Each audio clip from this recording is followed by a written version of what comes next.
sapagkat ito na ang katuparan ng pangako ng ating Panginoong Hesukristo na kanyang susuguin ng Espiritu Santong mga aliw.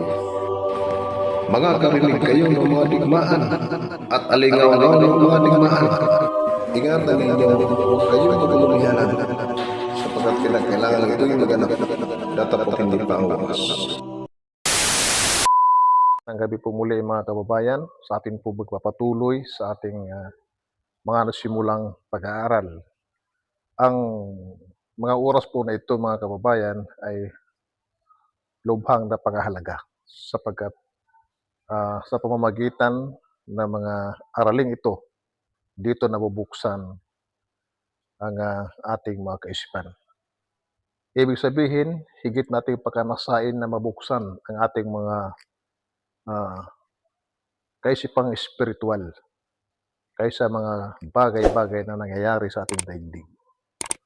Kaya nga doon sa mga nagbigay ng mga komento sa mga nauna kong mga vlog, sana kapatid ay buksan mo ang iyong kaisipan. Ipagpalagay natin ikaw ay naging marunong sa panahon ito sa mga karunungan ng lupa. Walang kwenta yan kapatid, sapagkat ang karunungan ng lupang ito ay kamangmangan sa harapan ng Diyos. Yan ay nakasulat sa banal na kasulatan. Ang aking mga tinatalakay doon sa mga nauna kong mga video ay kung ano ang mangyayari sa pagdating ng panahon. Sapagkat kung paano ang unang sanlibutan ay napahamak sa pamamagitan ng tubig, ngunit ang sanlibutan ngayon, sabi, ay itinataan sa apoy o inilaan sa apoy sa araw ng paghuhukom. Apoy mga kapatid, yan ang nakasulat sa banal na kasulatan. Kaya wala ning maliligtas. Sa panahon ng ginapawan ng daigdig ng tubig, ang nakaligtas lang ay ang sambahayan ni Noe na mga may takot sa Diyos. Sa mga darating na panahon, sino kaya ang maliligtas? Dahil apoy na sa apoy na inilaan ng Diyos ang daigdig na ito, itong earth na ito na ating ginagalawan. Ngayon, sino ang maliligtas sa pagdating ng panahong magwawakas ang daigdig? Walang maliligtas. Ang araw at ang buwan ay hindi magbibigay ng kanyang liwanag. Kaya nga sa pagbaba ng dakilang Kristo, nakasama niya hindi mabilang ng mga anghel, ay una nilang hukuman yung mga nangatutulog sa karimlang ito ng Hades.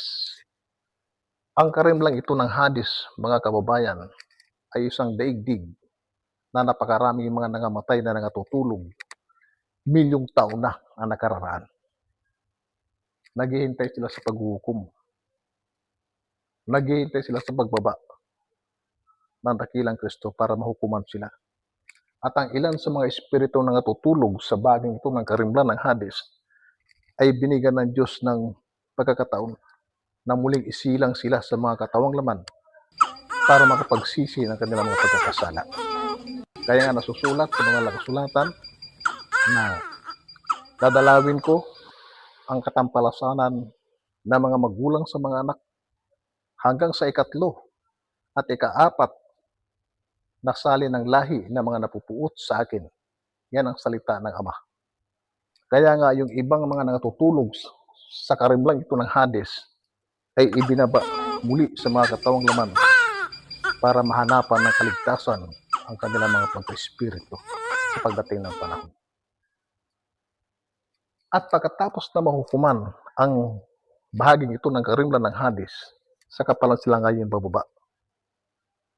Kaya nga sa mga panahon yon, magkaroon ng pagbabaka sa bahaging ito ng kalawakan, ng kaitaasang ito. Sapagkat lalaban ng mga kampo ni Satanas sa hindi mabilang ng mga anghel na kasama ng dakilang Kristo. Lalaban sila At alam ba ninyo mga kababayan na napakaraming kampon na sumama kay Satanas? Ang kanilang bilang sabi ay katulad ng buhangin sa dagat at katulad ng mga bituin sa langit. Ganyan karami yung mga anghel na sumama kay Satanas at naghandang makipagdigma sa muling pagbaba ng dakilang Kristo na kasama ang mga anghel sa baging ito ng kalawakan. Pero ang sabi ng kasulatan, yaong nakaupo sa luklukan, sabi, ay tatawa lang sa kanila. So, hanggang dito lamang po. Magandang